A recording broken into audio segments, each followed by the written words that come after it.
Yun mga tol, ay isang mapagpalang hapon po sa ating lahat. So sa ngayon ay nakababa na po ako. At salamat naman ay nakarating tayo dito na ligtas. Nakaalis tayo doon sa kagubatan na binabayan po tayo ng ating Panginoon na mailayo po sa anong pong uri ng kapahamakan. So ngayon mga tol ay kasama ko po si Buds, yung bayaw ko, si Dave at si Alpha, yung mga kasama ko. Pero yung ibang kasama ko po ay kasalukuyan nandun pa rin sa kabundukan dahil pagpatuloy pa nila yung paghahanap ng ibang kasama namin na nabihag na si EG. So ngayon mga tol ay emergency po akong nakauwi o bumaba dahil po sa nakita ko po yung post ng aking asawa na may emergency po daw. So yung tiningnan ko po sa videos ng aking asawa ay nakikita ko po doon yung mama ko po ay kasalukuyan pong nagpapahinga pa po sa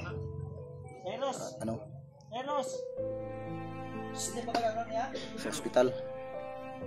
So pagdating ko naman sa amin ay hindi ko naman akalain na ganoon din yung masasalubong ko sa pamilya ko. So hindi ko po alam na ganoon pala yung kalagayan ng aking mga anak, aking buong pamilya. Yung nakakalungkot na pong isipin ay ilang linggo ako doon sa kagubatan para hanapin namin yung mag-ina po ni Dib na kasama namin, yung anak niya. Pero sa awa naman ng ating Panginoon ay tuluyan na pong nailigtas ni Bayaw, ni Buds at ni Alpha, yung anak ni Dib. Pero sa ngayon yung asawa niya ay hindi pa po namin alam kung nasaan, hindi pa namin nakita. Pero salamat ay yung anak ni Dib ay tuluyan na po namin nailigtas ng aking mga kasabahan na si Buds at si Alpha. So papasalamat po tayo sa kanila dahil po sa kanilang pagpupursige na paghanap. Kahit napakahirap yung dinanas nila doon na nabihag sila, o sa awa ng ating Panginoon ay mawala po sila sa mga kamay ng mga taong masasama. So ngayon mga tol ay yung katulad ng sinasabi ko kanina na pag uwi ko ay hindi ko akalain na ganun pala yung kalagayan ng aking mga ginano. So yung anak ko po ay may iniindang karamdaman, silang tatlo. So ilang linggo po ako doon sa kagubatan, pero hindi ko po alam yung mga nangyayari po sa aking pamilya. Kaya dali-dali akong umuwi para malaman kung at kumustahin kung anong kalagayan ng aking mag-ina, lalong-lalo na po ang aking mga anak. Hindi lang pala yung mama ko ang problema, isa rin din yung aking mga anak. So yun, medyo nalilito pa ako mga tol kasi isa ngayon kasalukuyan patuloy pa ako sa pag-explore ay wala pa talaga akong kinikita. So medyo matagal pa yun. So hirap talaga ako marol sa financial para sa aking pamilya. So ngayon mga tol ay dito naging mga kasama ko, si Alpha, si Buds at si Dib. Tol, ng ulam ng ikusa. kumakain pa si Alpha ng Si G-Ward, nandito pala si G-Ward dito. masarap na yan, Sisa na, kupra. hindi ako nakasubaybay sa bundok kasi dahil nagtago ako sa Si giba. G-Ward, emergency yung pagbaba. Kababa, yung pala ito. Suportahan niyo po ka G-Ward. Kasi yung baba mo ba? Eh, Problema, may problema sa kanyang mama. ganito kasi yun mga Brad. Nung naghanap kami ni Remote Oy, kay ayaw sa Buds. Nilak mo na gabi eh. sino? Tana, nilak na. Ilak ka ni. Kay Ba't ang sa Tears of Joy o Gimingaw? Joy ito. Ha? Joy. Sa Kalipay. Gila, balik man tayo ta. Ang ano tol. Ang ano tol si G-Ward tol. Nakausap namin kanina. Kaya ina-update na lang namin dito si G-Ward. Kasi emergency daw yung pag-ano niya. Pagbaba niya dahil ang problema, ganitong problema about sa kanyang mama ba. At yung mama niya ay medyo may kalayuan dito sa atin kung saan tayo ngayon. Kaya si G-Ward ay emergency bumaba. Pero gihatod man ka kanila remark brad. Yung mga tol, katulad sa sinasabi ng aking bayaw na si Buds. Yung pagbaba ko po mga tol ay emergency po yun. Hindi ko po yun sinadya na bumaba ako. Kasi yung mga kaganapan na dumating sa akin ay biglaan yun mga tol. Si Raymart mismo yung nagpaalam sa akin na nabasa daw niya yung post ng aking asawa na may emergency daw. Halos hindi nga sabihin ni Raymart kung ano yung nangyayari. Baka mabigla daw ako. Hindi ako makapag-focus doon sa kagubatan. Pero nung sinabi ni Raymart, yung mama ko raw ay isinugod sa ospital. Tapos nung nakuha na namin si Julio, nailigtas na namin si Julio mga tol, doon ako nagdesisyon na pansamantala bababa muna ako. So ngayon sinamahan ako ni Raymart at ni Julio. Bagong recruit. Ayan ba? Bagong salba. Inatin nila ako palabas doon sa kagubatan. Sa daanan. Doon sa daanan hanggang sa nakalabas ako doon sa kagubatan. So So ako na lang yung mag-isa, Brad. Ako na lang yung mag-isa na pauwi. Awa pa na-upload yung video. Pero wala pa. Kasi wala. Daghan po din siguro video nga pundo ba? Daghan yun May siguro. pundo talaga akong mga videos kasi Mga kaya 10, 5 ana. wala pa akong Uy! wala na akong load. Kaya noon, Isa mo na? Sino na? Si Brad Arnil. nandito na pala si Dili Brad. Nya Brad, relax lang ka Brad ha. Pagkala lang kaya mo sa kung ano mami. Unahon man ginato atong pamilya gud. Kay siyempre. Patuloy tayo mga tol. Sige. Katulad Ikaw, ng dili lang ka Gerald B pag lingkod lang sa katulad ng sinasabi ko kanina, ituloy ko na lang po para sa karagdagang kaalaman po ng lahat. Yung pag-uwi ko ay emergency po talaga. So, nung nakauwi ako sa amin, hindi ko akalain na, akala ko kasi mo tol, yung problema ko, yung mama ko lang na isinugod sa ospital. So, pagdating ko sa amin, pati sarili kong pamilya ay isa na rin po sa pangalawang problema ko. Hindi ko naman akalain na yun pala yung datnan ko pag-uwi. So, happy naman sana ako na pag-uwi. Kaso lang, pagdating ko sa bahay, yung mga anak ko ay may kalintura. may iniindang karamdaman. Nilalagnat yung tatlo. Yan talaga yung mahirap. Brad. Bahala na tayo yung magkakasakit sana, wag lang yung mga bata. Kaya nga, Buuan ng sakit yung ano na sinabi sa akin ng aking kapatid, nag-chat sa akin. yun mga tol ay talagang nalilito na talaga ako mga tol kasi mga ilang buwan pa tayo bago makapagsahod. Wala pa tayong income sa ngayon mga tol. So, Mahirap talaga. ang gagawin ko lang ngayon ay kung sana ay pagpalain po tayo, makatanggap po tayo ng mga biyaya. Kung Oo. May magdasal lang tayo talaga. Magdasal tayo lagi. Silang Brad kay baka may magbigay sa iyo. Para mabaon mo pag Na, pa-check up ng bata niyo. wala pa. Pilang dago adlang kalintura daw ana. 1 linggo na raw. Nako, dapat ano yan eh. sa dinggi na yan ba? 3 araw. 3 Sa araw. dinggi na yan ba? Yung pangalawa kong anak, yung babae, Lahat sila. Dula pa- ka? yung tatlo. Tatlo yung Pabalik-balik yung lagnat ba? ay pa-check up na yan bro. Kapag araw, To, na wala yung kalentura, yung lagnat niya. Pagka Dula ka gabi, ha. Alam mo babalik bakit? na naman. Alam mo bakit kailangan natin ipa-check up? Dahil hindi kasi sa lahat ng panahon na nandito tayo sa patag, di ba? Tama. Sa ngayon, mababantayan natin. Paano na lang kung mapapagod din yung mga asawa natin? Kasi, Hindi, nako, kailangan pa-check up yan bro. yun Kaya nga, akong pangutana, Kung mo adto dito sa imuhang asa imong mama ron, Brad? Nasa ospital pa o Sa kasalukuyan, yung mama ko ay nandun pa rin sa nasa ospital? bahay gamutan sa ospital. Hmm. Wala pa kay update dito ah. Sa ngayon wala pa kasi kakauwi ko lang galing sa kagubatan. Oh. Doon sa Baka bundok. yung anak mo din Di, nag-update. ano tol, ano kasi yan eh. So bukas siguro Personal problem kasi yan. Hindi ka makapag-focus pag nasa bundok ka. Buti pinayagan ni Rimard na natid pala, natid. Oo. Talaga maintindihan din ni Rimart dahil kahit sino naman, kahit ako kung may problema kung ganyan, hindi ako makapag-focus ba? Nung Baka pagkaligtas- mapahamak pa yung buong nung tropa. pagkaligtas namin ni Julio Brad ay doon ko na taga sinulit. Sinabi ko kay Bayaw Rimart na Nagtapat ka na.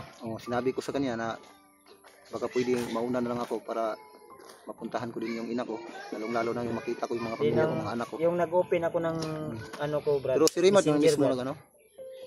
Ang ate ko, yung asawa ni Brad G.Y. nag-chat sa akin na kung maaari daw. Kasi wala silang update ba? Mm. Di makontak si Brad G.Y. Kaya siguro na panood ng ate ko na nakababa na tayo. Pababa na. Sabi niya na nakalintura daw yung kuan, yung anak lagi daw. Nya wa pa yun daw Katong ni aging sila pamando tong ibugas. adlaw nagchat-chat sa imuha niya. Tong basig ato patong wala pa niyo makuha ang cellphone. Mao Ni gito. kayon, mo nang wala kay mabantay ba? Yun nga Brad, nag-chat daw yung asawa ko kay sa bayaw ko. Nanghiram daw kasi wala na silang mano. Wala na Oo. silang konsumo na naip. Akong tong giingnan si Lilay nga adtuon dire ka mama. Amo tong nakahiram bag pugas. Di ang importante talaga ngayon yung bata, anak mo, brother. Okay. Dapat ikuan Ano, kita. tol? Di bro, lisod kayo na bro ba? Yeah. 1 week na nagkalintura balik-balik, ipa-check up na yan. Ang problema tinitiis ko kay nga ano, kay ang ipa-check up gani. Kana lang bisita. mo ginay ang problema mo gud sa to ang nasud karon kay inang pandaan ba?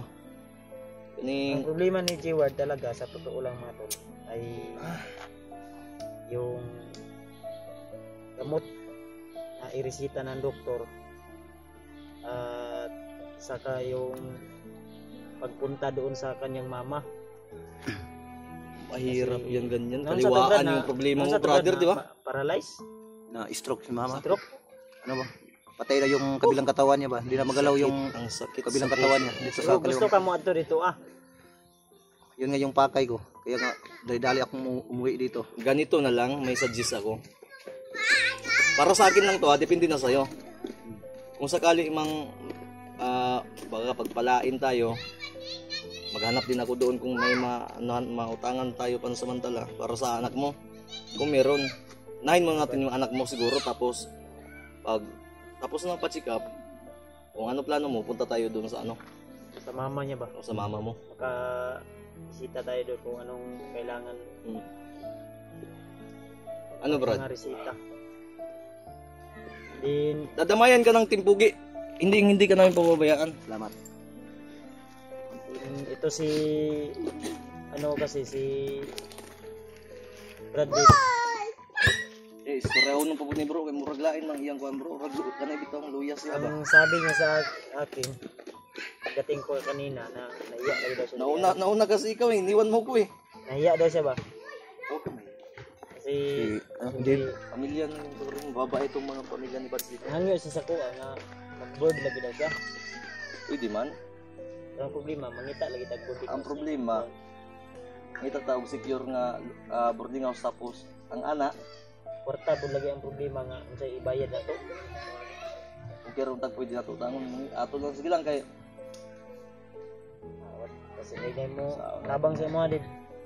Kay para man pud na sa imong tumulong. kuan, Tapos kung imong anak. wala lang sanang mga may kanya-kanya kasi ano eh, ako din damage na eh. Wala din. Ang ulam kay ukabas kay 500 wa na po daw sa allowance. Ang problema po dyan na si Brad mauli kita sa Brad Arnel ko daw. Anong tag mo sugot to nga dili sa siya mo uli karong bulan na. Ang iyo sa siya bro kay para mauna sa nila ha. Muli siya, hinanglan lang po to siya kwarta pamasahe. Mao gani no. Di katong ni agi namin ihatag sa iya para palit lagi kuan lagi nasa Ulang man to, bro. Ulang. ko na ko allowance niya.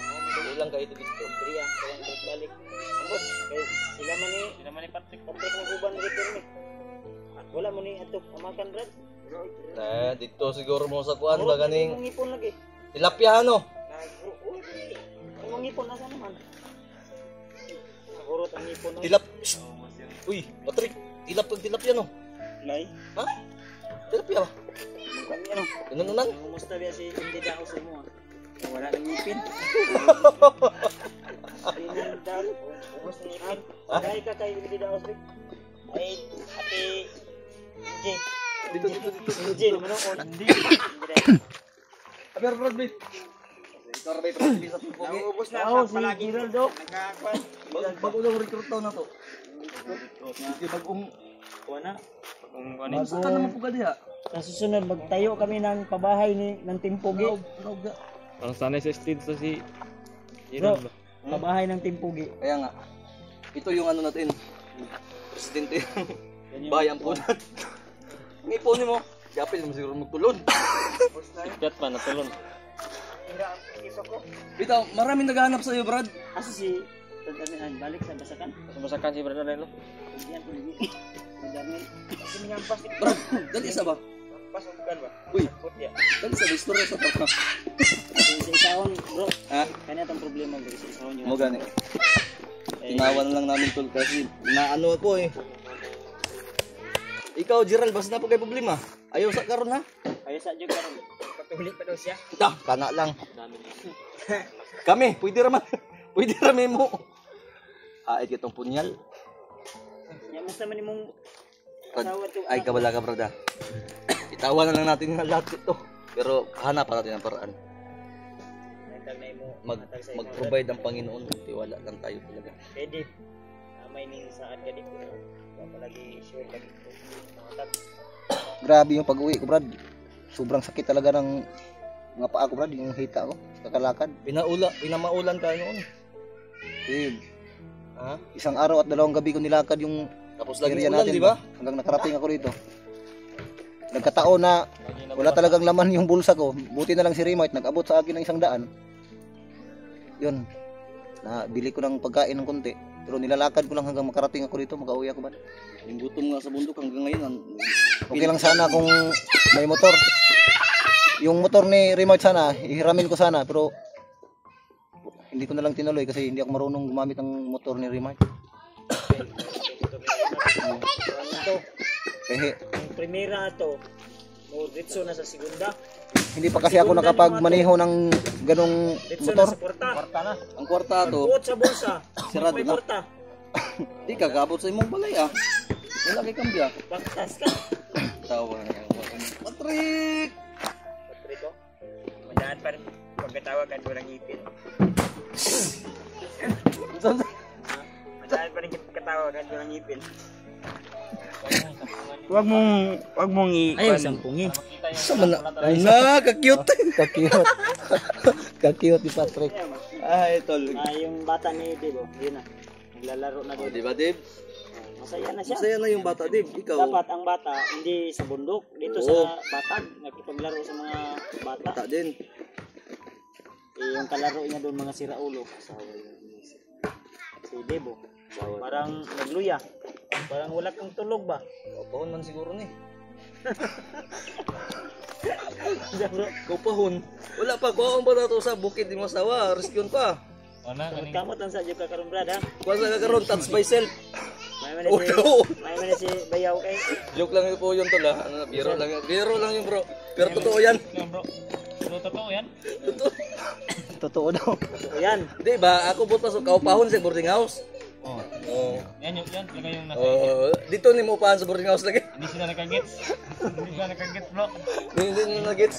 Si Patrick ko cute tumawa. Uy, ay nag-usam ni si. Unsa man ka nga Gerald? Kain man. Imo man ang Basi parinti mo duha, di lang mo mag-ilan ay.